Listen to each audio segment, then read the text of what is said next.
कर रहे हैं।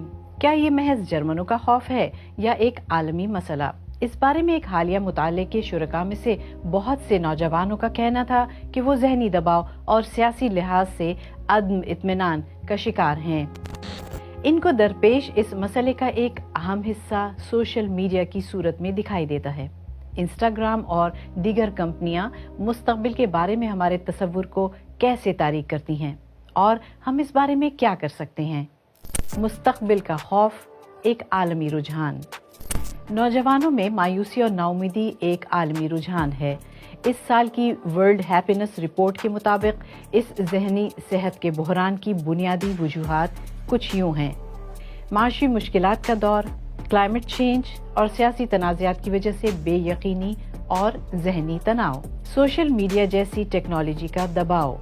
मज़कूरा रिपोर्ट के मुताबिक इन पर तवज्जो न दी गई तो इस सब के नताइज तबाहकुन हो सकते हैं। एक मुमकिना इंसदादी इक़दाम, आलमी सोशल मीडिया इस्लाहात। टेक जाइंट्स यकीनन इससे इत्तफाक नहीं करते। जैसा कि मेटा के chief executive officer mark Zuckerberg ने 24 जनवरी को अमरीकी कांग्रेस की एक समाअत के दौरान एक बयान में कहा था कि सोशल मीडिया और दिमागी सेहत के मसाइल के दरमियान ताल्लुक का कोई सबूत नहीं मिलता। इसके बावजूद दुनिया भर में बहुत से मुतालियात सोशल मीडिया के ज़्यादा इस्तेमाल और दिमागी सेहत के मसाइल की निशानदही करते हैं, जैसे बेचैनी, डिप्रेशन, खाने पीने में खराबी और दिमागी तनाव। और दुनिया भर में बहुत से सारफीन इन मुतालियात से मुत्तफिक नजर आते हैं। इस बारे में जेन जी या जनरेशन जी से ताल्लुक़ रखने वालों के बयानात पर मबनी एक मुतालिया अहम समझा जाता है। जेन जी की इस्तिलाह दरअसल 1995 और 2010 के दरमियान पैदा होने वाली नौजवान नस्ल के लिए इस्तेमाल की जाती है। जेन जी से ताल्लुक़ रखने वाले नौजवानों के बयानात पर मुश्तमिल 2023 के एक मुताले से पता चला कि इसमें हिस्सा लेने वाले 27% नौजवानों का कहना था कि सोशल मीडिया ने उनकी दिमागी सेहत को मनफी तरीके से मुतासिर किया है। इस जेन जी मुताले में अर्जेंटाइन, ब्राज़ील, चीन, भारत, अमेरिका और मैक्सिको से ताल्लुक़ रखने वाले 40,000 से ज़ायद नौजवानों ने हिस्सा लिया। लेकिन आइए जर्मनी के ताज़ा तरीन मुताले के नताइज पर एक नज़र डालते हैं और देखते हैं कि इससे क्या सबक लिया जा सकता है। सोशल मीडिया के हर किसी की जेब में पहुंच जाने से कबल किसी जंग के बारे में फर्स्ट हैंड इंफॉर्मेशन हो या कुदरती आफात की फुटेज, इस किस्म का परेशान कुन मवाद आवाम के बड़े हिस्से के लिए दस्तयाब नहीं था। लेकिन आज इस नौइयत के मवाद को एल्गोरिदम की मदद से तरजीही बुनियादों पर हमारी न्यूज़ फीड में डाल दिया जाता है, क्योंकि ये रद्द अमल को मुतहर्रिक करता है, यानी इंटरेक्शन बढ़ाने का तरीका है। एक बार जब आप इस तरह के मवाद पर क्लिक कर लें तो इसके बाद आप अपनी फीड में इसकी भरमार पाएंगे। ये वो एल्गोरिदम है जो आपके लिए मुताल्लिका मवाद का एक सैलाब रवा करने की कोशिश कर रहा है। इस तरह आप हर वक्त परेशान कुन मवाद को बगैर देखे रह नहीं सकेंगे और ये मवाद जाहिर है ऐसा करेगा कि वाकई क़यामत आ गई और दुनिया बर्बाद हो चुकी है। इसके बावजूद इस जर्मन मुताले के मुसन्निफीन का कहना है कि सोशल मीडिया को शैतान समझना गलत होगा। बदकिस्मती से सोशल मीडिया प्लेटफॉर्म्स हमारे सारफीन को इस नशेब फराज से बचाने के लिए दरकार काम नहीं कर रहे। पाकिस्तान जैसा माशरा जहां मुल्क की आबादी का 64% 30 साल से कम उम्र नौजवानों पर मुश्तमिल है, वहां भी सोशल मीडिया का इस्तेमाल बहुत ज्यादा किया जाता है। पाकिस्तान में सोशल मीडिया नौजवानों के अज़हान और इनकी नफ्सियात पर किस तरह असरअंदाज हो रहा है?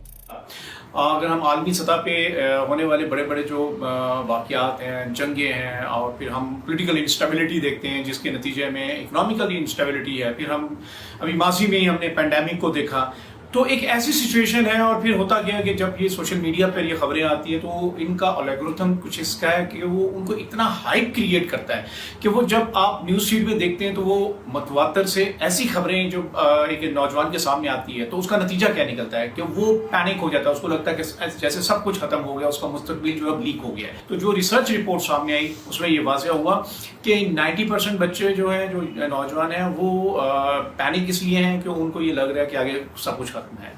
80% وہ لوگ ہیں جن کا اسکرین ٹائم جو ہے وہ 60 to 80% جو ہے 4 گھنٹے سے زیادہ ہے، اور جب 4 گھنٹے سے زیادہ وہ کوئی بھی ایسی خبریں متواتر دیکھتے ہیں تو نہ صرف ان کی ہیلتھ کے اوپر، مینٹل ہیلتھ کے اوپر جو ہے نقصان دہ اثرات ہوتے ہیں، بلکہ ان کی آنکھوں کے اوپر، ان کی صحت کے اوپر، اور سب سے بڑی بات نفسیات کے اوپر برا اثر ہوتا ہے۔ ان مسائل کا حل کیا ہے؟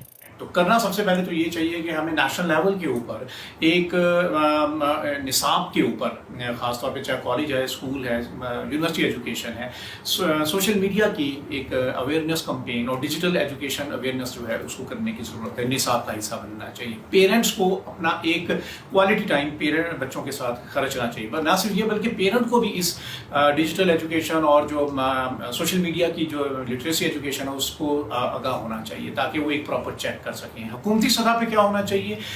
سوشل میڈیا کو آپریٹ کرنے کے بہترین قسم کے جو ٹولز ہیں اور جو لاز ہیں وہ انٹروڈیوس کرنے چاہیے۔ آلدو کہ پیکا ایکٹ 2016 موجود ہے، لیکن اس کے باوجود سوشل میڈیا کا نوجوان کو جو ہے بہتر طور پہ پروڈکٹیو جو ہے کوالٹی چیزیں دکھانے کے لیے ایک فلٹر لگانے چاہیے۔